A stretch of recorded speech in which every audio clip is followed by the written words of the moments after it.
Barakatah Yahweh, Barakatah Yahweh Shai, Barakatah Yahweh, Barakatah Yahweh Shai. All praises to Yahweh, Bahashem, Yahweh Shai, Bahashem Rikah Kadash. Yahweh be in the name of the Heavenly Father. Yahweh Shai be in the name of His only begotten Son, who they ignorantly call Jesus Christ. Now, when you go into the history of 1914, it was a major uproar of these Gentiles because in their minds it was a clear indication of the Gentile times to rule was coming to an end. And you had all kind of uproars. You had the Gentiles, the ruling Gentiles, who was the worst of the heathen, according to Ezekiel chapter 7, that these they really got in the uproar and started the Ku Klux Klan in 1914.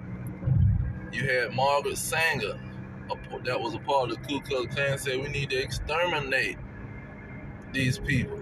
See, you had the Federal Reserve being started, where they started to centralize money and try to get money all up under them.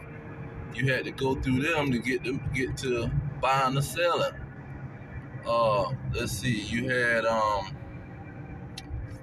the movie King Kong and whatchamacallit, all up under the same thing.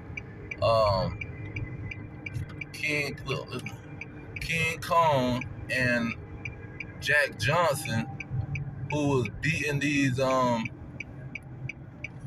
Gentiles in boxing. They started to portray him as a gorilla or a big ape trying to take over the world, because he was dealing with the so-called white women.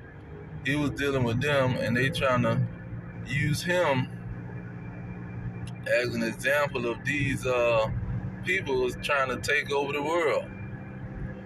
See, and they was coming from all around to see this look at what's being allowed to happen. And so all of this was a major uproar in 1914. You had World War I. The Edom, the so-called white man, who was the nation of Edom, they start killing each other. And this is what let's get Revelation 6. Revelation 6.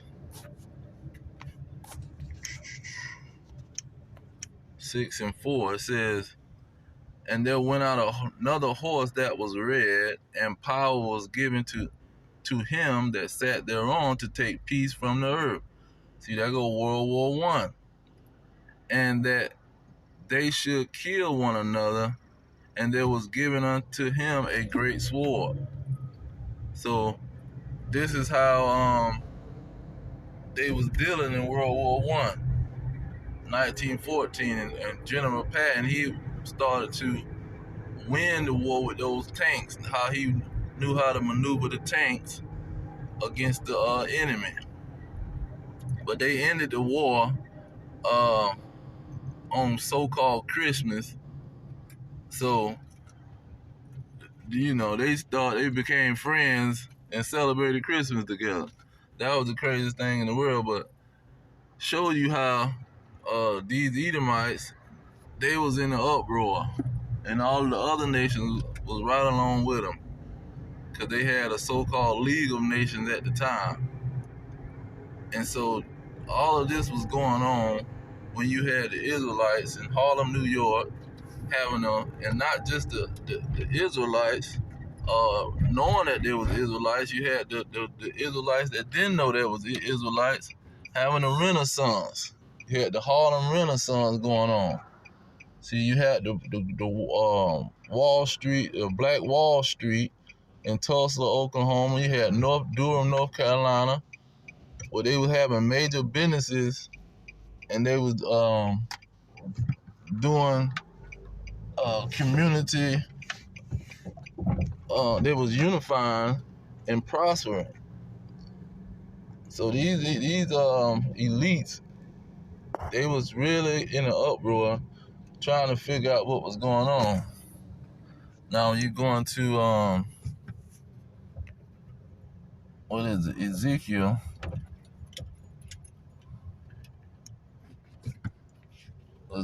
37. It had a Ezekiel 37 had stages to it. Let's see. Now when you get into it, it says, the hand of the Lord is upon me and carried me out in the spirit of the Lord and set me down in the midst of the valley which was full of bone. Okay. Now it gets to the point where it says, he says, prophesy unto the dry bones. Okay. So here in verse 6, it says, I will lay sinews upon you and will bring flesh upon you and cover you with skin and put breath in you, and ye shall live, and ye shall know that I am the Lord, Yahweh Ba'ashem Yahweh Shai. Okay. It says, verse 8, and when I beheld, and lo, the sinews and the flesh came up upon them, and the skin covered them above, but there was no breath in them. Okay, this is what was going on, where you see it have stages to the awakening, and this is started in 1914, and then it started during the beginning of the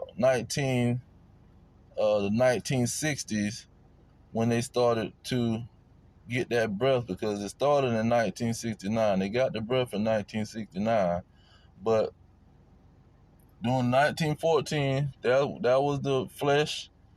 That's when that flesh and the skin got on those Israelites, because they knew that they was Israelites, but they didn't know the truth from the scriptures. They didn't have the scriptures laid out and understood. So the breath, the spirit wasn't complete. It just was letting them know their identity. And that's what's going on too with a lot of Israelites in the end time now, that they only know that they're Israelites. They don't know the truth from the Bible. They can't break it down and explain it from the Bible. So they don't have the total spirit. And so this was going to happen. Verse 11, it says, then he said unto me, son of man, these bones are the whole house of Israel. So this is what was going on in 1914. They was having this awakening, but they wasn't understanding completely. But the heathen was understanding that these people are waking up, and we need to pay attention and see what's going on with them.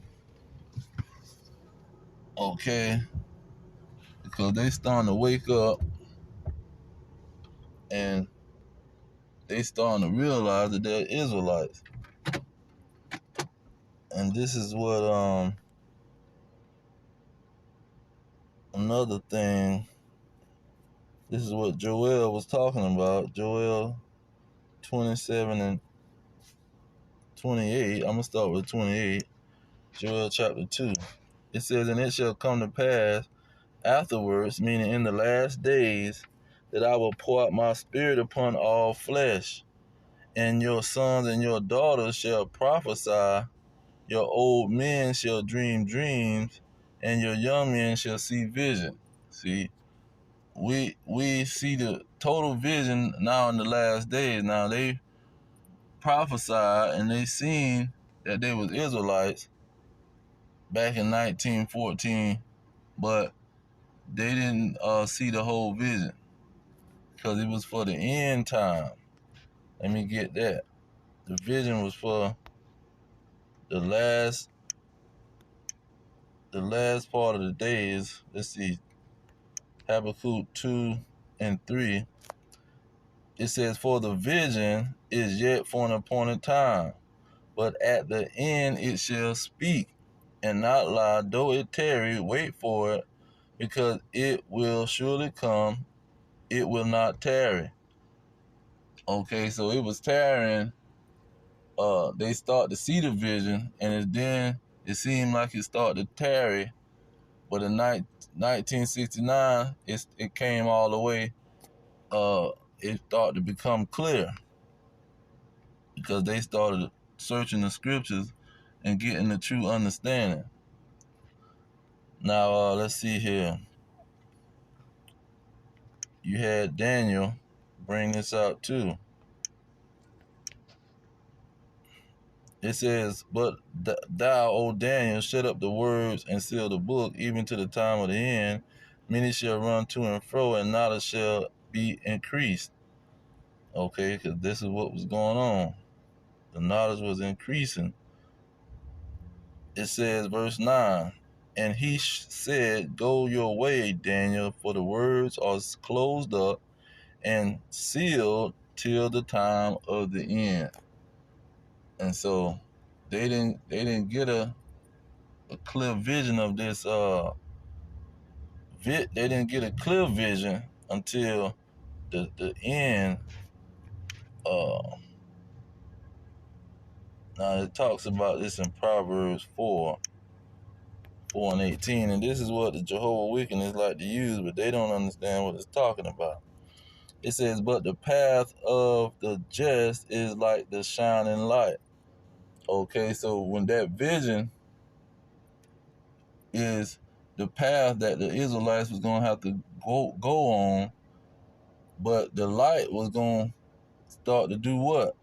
It says, "But the path of the just is as the shining light that shineth more and more unto the perfect day." So more and more meaning closer and closer to get to the end, that end day when it's gonna start shining more and more. So they was gonna see that vision was gonna get clearer and clearer. So in 1914, the Israelites knew who they was, but they didn't understand the whole vision.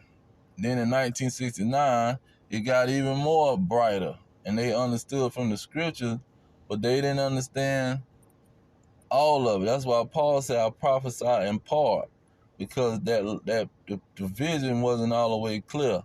But now, in these last days, now the day is approaching, we getting a clearer vision of the situation. Now that vision is becoming clear of exactly who is who, what is what. And so 1914 was a major start, and these heathens knew it from looking at what was going on in Harlem, New York, with the awakening of those Israelites under Bishop Matthews, and those Israelites that had the congregations in New York. And see, they was putting out newspapers right there in Brooklyn, New York, talking about these Gentile times because they was in New York with the Israelites waking up. But I'm gonna leave it there. All praise to Yahweh, by Hashem, Yahweh Shai, by Hashem, Rakakadash. Double honors to the elders pushing the truth. Peace to the elect worldwide. Our kingdom is at hand. Shalom.